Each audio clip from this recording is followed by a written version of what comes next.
leaders and Rend collectors. Seriously, welcome to Worcester, folks. We're this building and of course, thanks so much for our school, Palm Beach Atlantic, and of course, Compassion International, who are so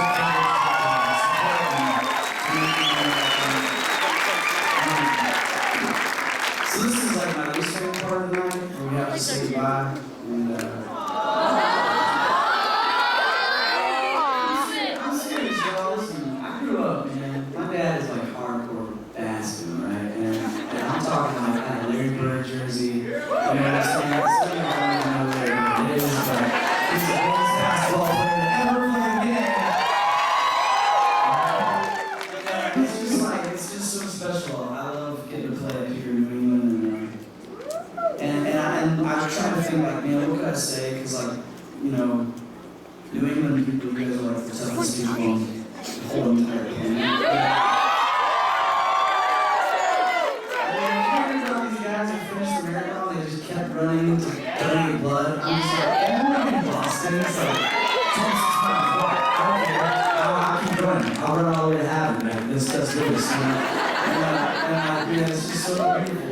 And I'm thinking like, what could I say to you guys? And I guess the thing that comes to mind is like, you guys are all going to turn around. You're going to walk out to those exit signs. And it's sad to say you're going to walk back into your struggles. Because as tough as nails as you might think you are, or maybe you are, we all struggle with something. And those of us who say we don't struggle with anything, we struggle with lying. And here's like the really beautiful news of the gospel that, man, I wish I had gotten this a whole lot sooner. Is you're going to walk out there and you're going to hear God's command you to love Him with all your heart, and all your soul, and all your mind, and all your strength. And you're going to find that you don't. And you're going to find that you struggle to love Him all those ways all the time. And so what you'll probably end up doing is you'll grit your teeth and you'll clench your fists and you'll dig your heels in and you're like, love God more. Do it. Do it. You know? The problem is you're never going to get there that way. 1 John tells us a whole different way. It says you love Him, why?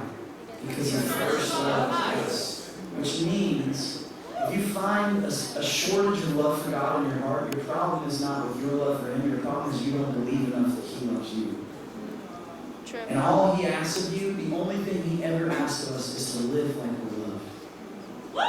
And you can trace almost every problem you ever encounter, every struggle, I bet you, I would bet that you can trace it back to a disbelief in His love.